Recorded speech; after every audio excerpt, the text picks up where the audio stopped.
Hi guys, my name is Matti Sulanto and I'm a photographer. In this video I'd like to offer some unbiased camera recommendations for the upcoming year 2024. This is going to be a bit like those ESA awards. Every brand gets a recommendation here, so no one should feel neglected or forgotten. And also, you should not take these too seriously because photography and cameras should be fun. Okay, here comes the first recommendation.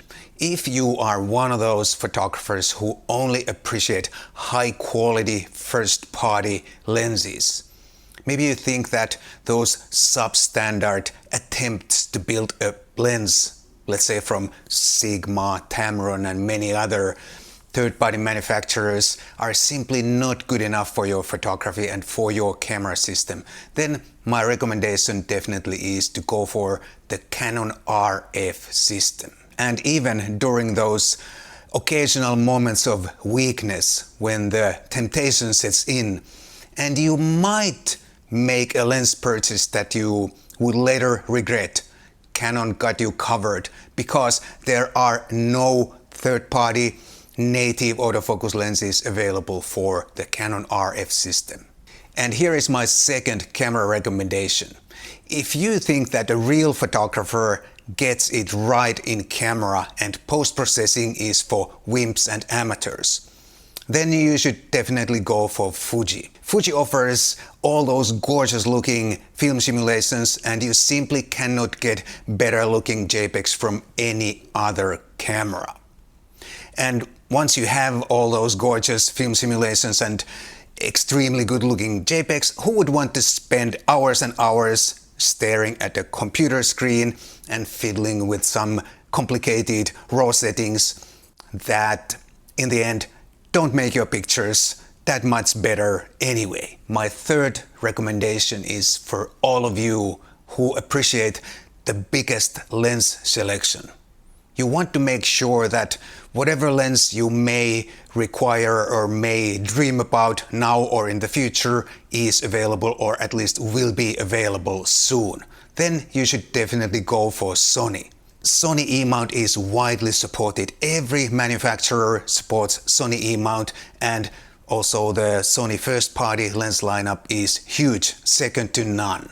If you are on a budget, you can go for Sigma, Tamron, Viltrox or many other third-party lenses. But if money is no object and only best is good enough, then there's the Sony's own lens lineup, including all those delicious, beautiful G Master lenses. My next recommendation is for all retro enthusiasts. You appreciate that analog shutter speed dial, analog ISO dial and that aperturing around the lens. Those dials let you see your camera settings even without turning on your camera. And if you really appreciate that, my budget recommendation is again Fuji. Fuji is known for their intuitive retro user interface and there are several models to choose from. However, if your budget is unlimited, then you definitely should go for the Leica M. That is even manual focus, and what could be more retro and vintage than that?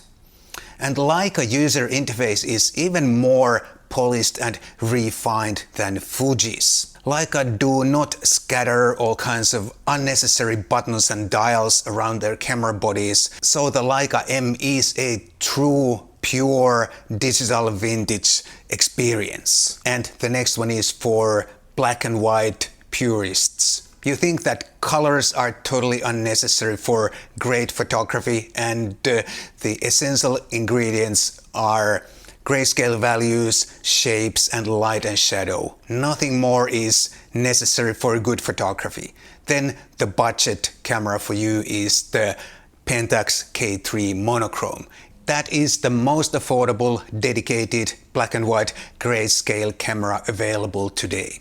But again, if your budget is unlimited, then you should definitely go for the Leica M monochrome, because that can make you feel like Cartier-Bresson himself when you are turning that focusing tab on that 50mm Summicron lens and you are aligning that rangefinder double image in the viewfinder. But if manual focus is not your thing and you still want to feel like Cartier-Bresson, then you should go for the Leica Q monochrome.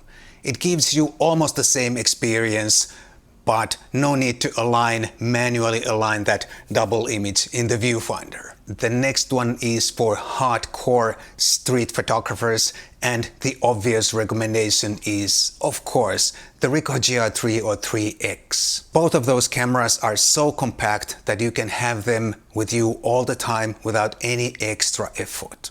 Also, the inconspicuous, utilitarian, simple exterior does not attract any unwanted attention to itself. So even if you are exploring some back alleys, dark side streets or other shady areas, your camera does not invite any unwanted friends to join in your street expedition. My recommendation for beginners is Micro Four Thirds, either Panasonic, OM System or Olympus, because it is by far the easiest system to learn, the easiest system to use, and also the easiest system for learning the basics of photography.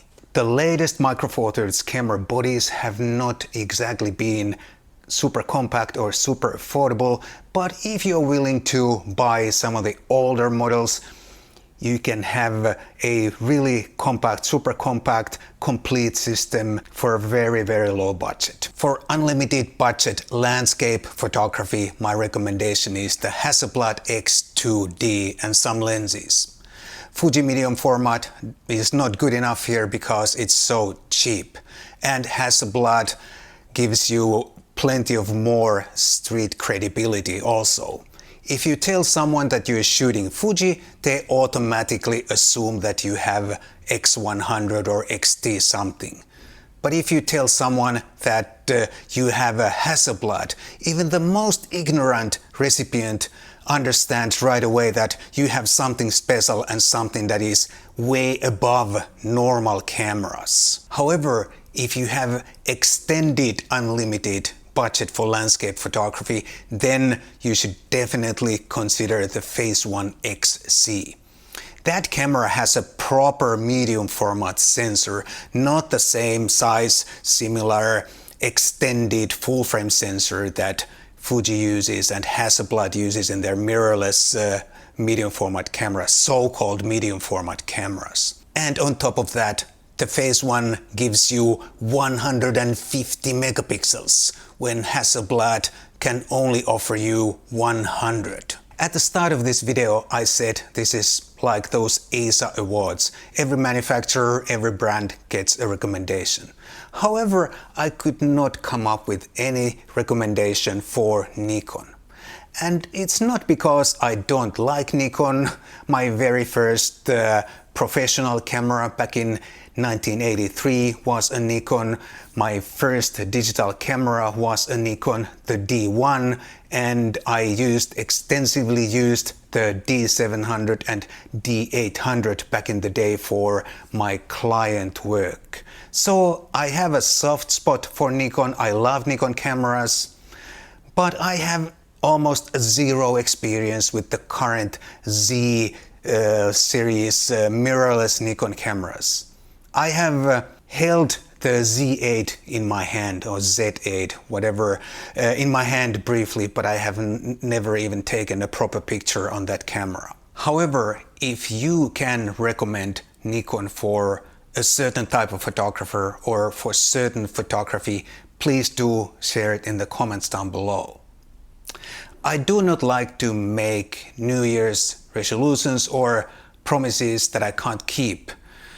But I think I have to promise, at least myself, that in 2024 I will get one of those Nikon Z cameras in my hands and give it a proper go. Because I'd really love to experience that and see what they can do. The problem is that in my home country, in Finland, there is no Nikon representative that might be able to lend me a camera. So the only possibility probably is for me to buy a Nikon camera and a lens so I can properly, try it out and test it. We'll see how it goes, and I'll keep you posted definitely. These were my unbiased camera recommendations for 2024. If you enjoyed this video, if you found this entertaining, please do consider buying me a cup of coffee. There's a link down below for that if you don't live in Finland.